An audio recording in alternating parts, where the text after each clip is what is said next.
Statement of an unknown figure regarding an encounter that may or may not have happened in their home. Date of original statement unclear, though paper quality likely puts it at between 20 and 30 years ago. Recording by Jonathan Sims in his personal investigative capacity. Statement begins. Thank you for giving me the opportunity to put my words to you, and apologies for any problems that may arise from this conversation. I will try to restrain it. Are you familiar with the work of the poet William Hughes Mearns?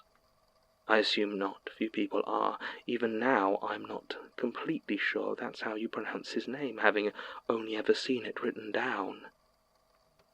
There is one poem, however, I think you will be familiar with. It goes thus. As I was going up the stair, I met a man who wasn't there. He wasn't there again today. Oh, how I wish he'd go away. When I came home last night at 3, the man was waiting there for me. But when I looked around the hall, I couldn't see him there at all. Go away. Go away. Don't you come back any more. Go away. Go away. And please don't slam the door. Last night I saw upon the stair a little man who wasn't there. He wasn't there again today. Oh, how I wish he'd go away. It's called Antigonish, named after a town in Nova Scotia, home to the ghost of an old man who supposedly haunted the staircases of one of the grander homes. For the longest time I misread the title, and was convinced the poem was called Antagonish. I thought it was a rather clever play on the word antagonist, owing to the ambiguous nature of the subject. I was disappointed then to discover it was simply a reference to a haunting. By tying it to a real place and a known story, the strange, disconcerting nonsense at the heart of it was lost. Because nonsense is what it is. It is playfully impossible. He cannot be not there, but he is, he was. And so am I. I didn't meet him on the staircase as well. The carpet didn't bend under the weight of his soft, round body, and I distinctly recall the absence of a creak as his foot pressed on the loose board of the empty 5th step. He laughed, but there was no humour in it, because then it would have had to break the silence. In the poem I had always imagined a translucent figure, absent in life and body, but visible. But I couldn't see this man. Obviously I couldn't. I couldn't see him or hear him or speak to him, because there was nobody there. The staircase was empty, as he stretched his arm to gesture me closer. My memory is not what it was. Some days it seems that damn poem is all I can remember. I know I had a family. I know I had a house. Was it in Antigonish? No, that's absurd. The man I didn't meet had nothing to do with the poem, just a coincidence. But I'm not sure what else I know now. I'm not sure where else I know now. And I'm unsure where I've ever been. I had a home, a house. I know it had at least 2 floors because there were stairs. The stairs were real. He wasn't there, but the stairs were, at least to begin with. It was dark when I didn't see him, and I was about to walk up to bed. I remember being cold, damp. Had it been raining? No, the water was still. I wanted to be dry, to be warm in my bed, and I couldn't because in spite of his own absence this man blocked the stairs. I think I would have asked others to tell me what or who they might or might not have seen if that had been an option, and I didn't, so I must have lived alone. I don't know why the lights were off, but the moon was bright and cast stark shadows upon the empty floor where this figure stood. For obvious reasons, I can't describe him. I can barely describe his absence. I could try to say that his hypothesis, was tall and wide. Conceptually, he could have had arms that stretched away from a soft-looking torso with stubby fingers that did not grip the banisters tight enough to splinter. If he had had a face, it would have been unremarkable, with a small, plump mouth that failed to quite turn into a smile. He didn't speak, so I couldn't hear his offer to join him on the staircase, but I accepted.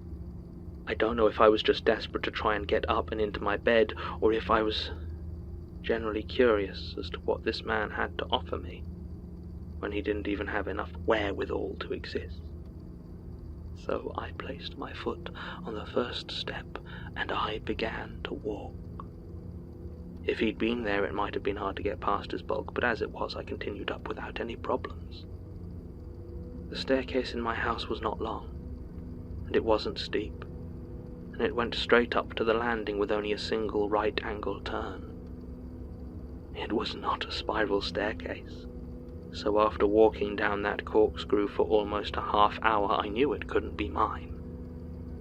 The man hadn't come with me, of course, so I wasn't able to ask how it was he could always stay 3 steps in front of me without once moving his legs. I walked, and then I didn't walk, and that got me moving much faster. The walls didn't look like my house because there weren't any, so it was hard to tell what they did look like. Eventually I must have reached the end, because I woke up the next morning in my bed, and my bed was at the end of the staircase that was there, so I assume it was also at the end of the one that wasn't. The next few days are hard for me to remember because they happened, and genuine recollections slip through my mind like rippling glass.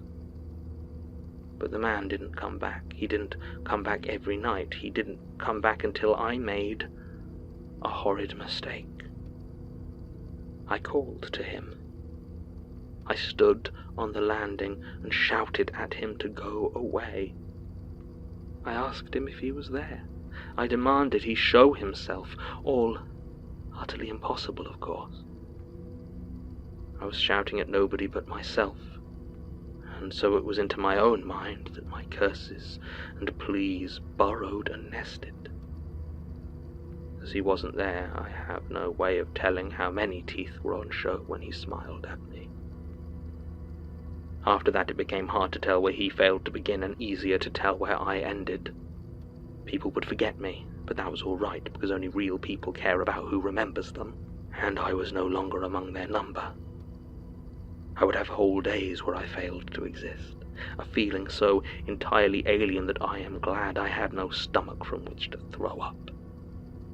And as I existed less and less, the man ceased to exist less and less, until I remembered the first time he was really in my house, and I wished for nothing more than that I had hands with which to strangle him. My parents were the worst. They came for dinner once, shortly after I had called to him. They looked so confused when I served them their meal, and the conversations would die after only a few words. My mother's eyes were bloodshot, and I could see them unfocus when they tried to look at me. She dabbed a napkin at her mouth and asked me where her son was. I asked her what his name had been. She didn't know. She dabbed her mouth again, and the napkin came away bloody.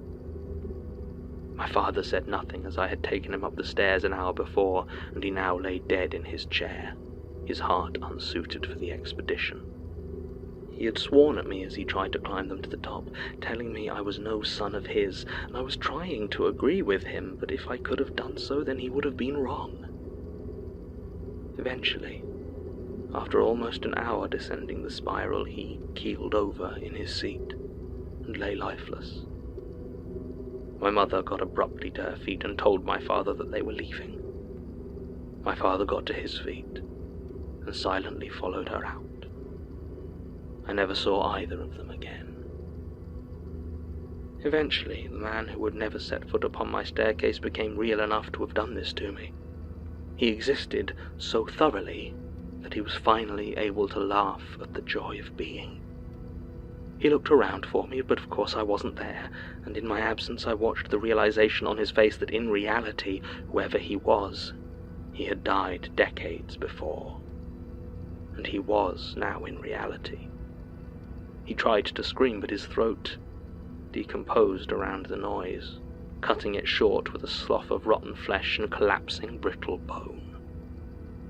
And as I stared from the empty spiral staircase, I wanted to laugh right back at him, but I couldn't, because I just wasn't there. I haven't been here for a long time now. Time is difficult.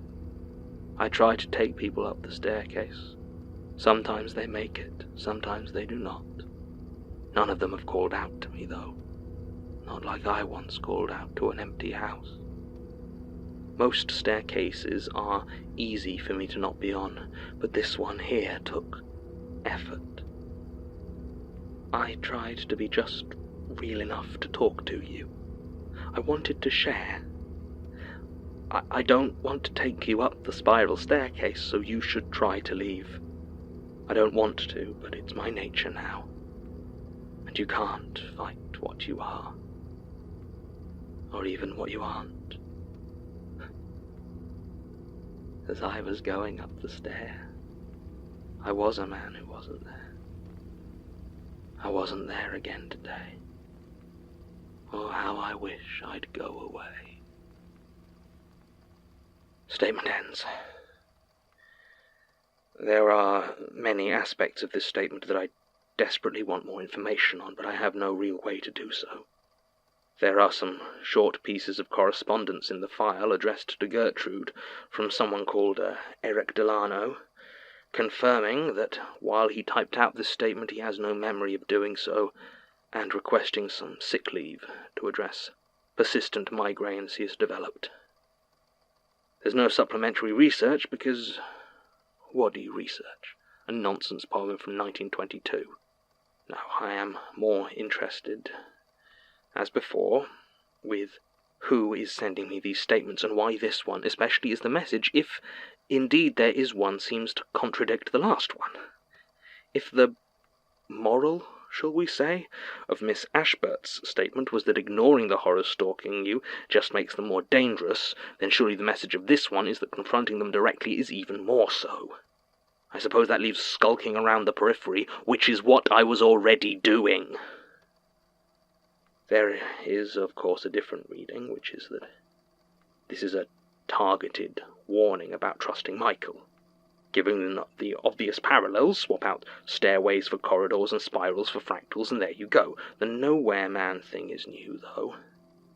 What was it Leitner said about the spiral? It deals with fooling your senses, drawing your mind into difficult paths, making you doubt the reality you live in.